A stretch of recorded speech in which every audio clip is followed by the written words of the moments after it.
Church Boys United rewrote football history in the domestic top flight as they clinched the Martyrs Memorial A Division League, becoming only the second team in the country's football history to win C, B and A divisions in consecutive years after Manang Marsiangdi Club. The 8-time champions Manang had achieved the feat way back in 1986. The only dampener to this fairy tale is that the Balkumari boys would not be able to participate in the preliminary round of the AFC Championship in the capacity of league winners, since they are devoid of AFC club license. Good morning, I'm Abhiday Shrestha and these are the headlines of the hour. Sudur Paschim Province gears up to present its programs and policies today. Madhya Province prioritizes agriculture, irrigation and education. The government explores European destinations for Nepali migrant workers. An amendment to raise the number of foreign employment destinations to 178. Mass shooting rocks U.S. again. At least 2 people killed and 5 others injured when a gunman opens fire at Virginia's Richmond Park. And India and Australia square off in the finals of the World Test Championship. The finale kicks off today in the iconic Oval Stadium. Sudur Paschim Province will be presenting its policies and programs today. Sudur Paschim Province Governor Devraj Joshi is scheduled to present the policies and programs for the upcoming fiscal year at the Province Assembly meeting at 4 this afternoon. Province Finance Minister Naresh Kumar Shahi informed that the policies and programs will give priority to curbing poverty and unemployment. The province government has also embraced policy to focus on improving agriculture, promoting tourism and connecting the medicinal, herb and productive sector to employment. Province Finance Minister Shahi also said that the province government will aim to complete the province pride projects and existing projects. The Madhya Province presented its policies and programs for the upcoming fiscal year yesterday, prioritizing agriculture. Madhya Province Governor Hari Shankar Mishra presented the 189-point policies and programs at the Province Assembly. The policies and programs made public yesterday has prioritized the agriculture sector by stressing on irrigation, modernizing technology, and processing and marketing agricultural production. Likewise, a special program is being brought to develop tourism sites and Bara's Garimai area. The policies and programs also mentions about conducting a feasibility study on solar energy and intensifying the campaign to plant trees on all roadsides in the province. Likewise, a program will be brought to award the journalist who carries out exceptional work for the province. The policies and programs also mentions about bringing the FM conservation program. Finance Minister Prakash Charan Mahat has clarified no authorized individuals were involved during the budget discussions in response to allegations from opposition lawmakers at the House of Representatives. Minister Mahat has claimed that the individual whose presence has been questioned was called in for typing and entry purposes. CPN-UML, Rashtriya Swatantra Party and Rashtriya Prajantra Party, among others, had demanded the government to furnish an answer regarding the issue. Lawmakers of the opposition parties had also demanded a probe into the matter if the government failed to provide satisfactory answer. Discussions on the budget have begun after the finance minister furnished the answer.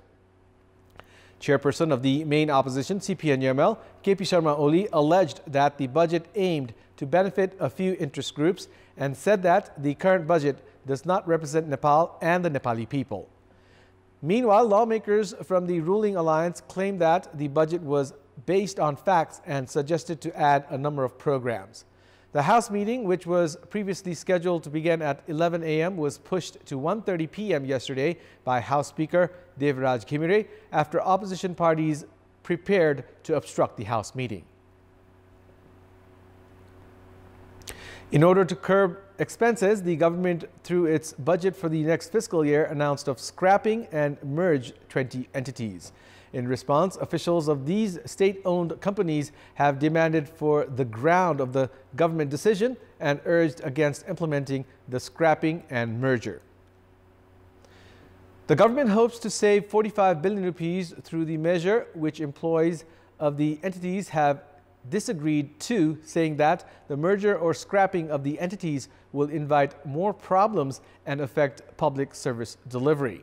The government announced of merging the Plant Quarantine and Pesticide Management Center into the Department of Food Technology and Quality Control Center. However, employees at the department have themselves voiced against the merger. Higher officials and technicians of the Ministry of Agriculture and Livestock Development have opined the government had misunderstood the roles of the entities. In response, the government has hinted at reconsideration of the decision. Increasing summer heat has been attributed to the increase in the number of road accidents. Data from the past 3 weeks show that at least 127 individuals have lost their lives, 1,867 have been injured in a total of 1,796 road accidents. 1 out of 3 officials of the Council for Technical Education and Vocational Training (CTEVT) who was on the ill-fated vehicle that plunged into the Sunkoshi River on Friday last week is still missing. 16,486 accidents were reported between mid-March and mid-September last year, the period which is generally considered summer season, while between mid-September last year and mid-March this year, 18,017 accidents have been reported. Temperatures across the country have dramatically increased in the past few weeks, with the Tarai region recording up to 41 degrees Celsius. On top of the heat that directly affects passengers and drivers, journeys are made risky by dilapidated road conditions. In many road sections, drivers and passengers are unable to open windows for ventilation due to dust outside. Heat is also believed to result in drivers falling asleep during long-distance journeys. Likewise, overheating of vehicles during long travel also increases the risk of road accidents. The scenario has called for adequate refreshment centers along the highways and breaks for drivers in between to prevent road accidents.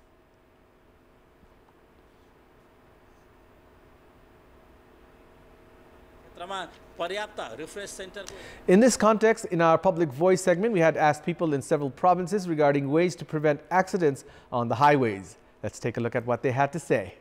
Public Voice. सवारीको speed कम गर्नुपर्छ, सरकारले खल्ला खुल्ली पुर्नुपर्छ। सब चालकलाई बसाएर सम्झौता गराउनुपर्छ, तब त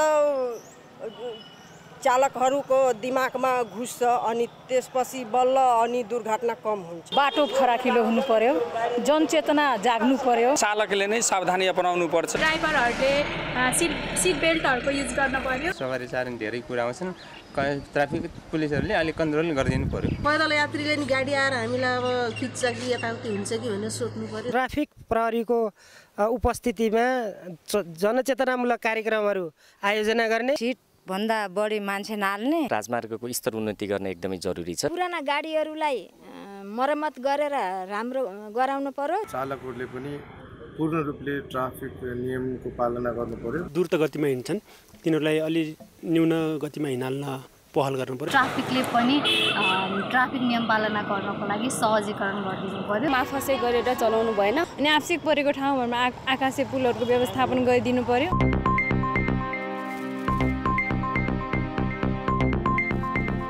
The government has begun to explore European destinations for Nepali workers. This comes 38 years after migrant workers began going to Gulf nations and Malaysia officially. An amendment in the directive is expected that will raise the number of foreign employment destinations for Nepali workers to 178. Meanwhile, experts opine the government should also focus on enhancing workers' skills to meet the demands of the global market. Currently, there are 111 destinations that Nepalese workers are applying for through various institutions. The government is preparing to remove the requirement of a recommendation from Nepal's embassy in the destination country to ease the application process. The provision was first implemented some 5 years ago after cases emerged where migrant workers were either swindled or were employed against their contracts. The government's preparation to officially open up to the European job market comes after workers began taking illegal routes for European countries. Meanwhile, voices in favor and against the government decision have emerged. While some have opined this would open up more opportunities, others have argued that it would further fuel the exodus of youths and make the country dependent on remittance. Based on government data, around 2.2 million Nepalese are abroad for foreign employment, more than 80% of whom are in Gulf countries and Malaysia. More than 100,000 youths leave annually to pursue education in Europe and the United States. It's time now for our segment Public Pulse, where you text us with your opinion.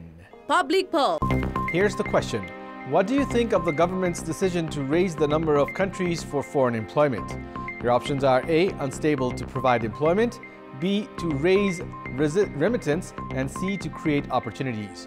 The voting is on. Type NEWS, select your option A, B, or C, and send it to 34001 to share your opinion with us. And it's time now for the international updates.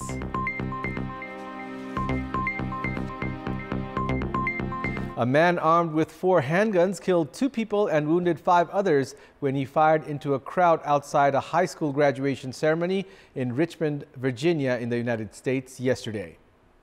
Police said they arrested one suspect, a 19-year-old man who knew one of the victims, and shot him amid the crowd that had just emerged from the Huguenot High School's commencement ceremony inside a theater on the campus of Virginia Commonwealth University.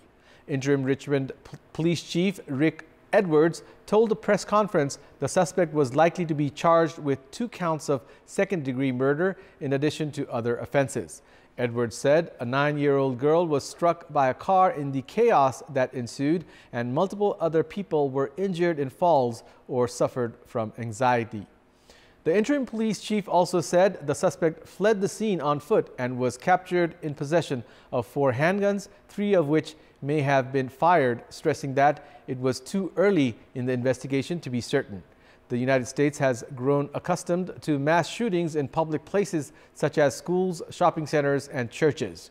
The mass shooting was the country's 279th in the first 157 days of 2023. Thousands of people are being evacuated downstream of a major dam which has collapsed in Russian-held Ukraine. Ukraine President Volodymyr Zelensky said 80 towns and villages may be flooded after the destruction of the dam at Nova Kakhovka, which he blamed on Russia. Water is surging down the Dnipro River and is said to pose a catastrophic flooding risk to the city of Kherson. Russia has denied destroying the dam, which it controls, instead blaming Ukrainian shelling. Neither Ukraine nor Russia's claim has been verified. The Kakhovka Dam, downstream from the huge Kakhovka Reservoir, is crucial to the region. It provides water to farmers and residents as well as to the Zaporizhzhia nuclear plant. It is also a vital channel carrying water south to Russian-occupied Crimea. Ukraine's state-owned hydropower plant's administrator, Ukr warned that the peak of a water spill downstream from the emptying reservoir was expected this morning. It said this would be followed by a period of stabilization, with the water expected to rapidly recede in 4 to 5 days. There are concerns about the Zaporizhzhia nuclear plant, Europe's largest, which uses reservoir for cooling. According to the International Atomic Energy Agency, the situation there is said to be under control and there is no immediate nuclear safety risk for the plant. Ukraine says about 40,000 people need to be evacuated, 17,000 people in the Ukraine-controlled territory west of the Dnipro River and 25,000 on the Russian-controlled east. We have more news coming up. That's all for the moment. Thank you for watching. Have a good day.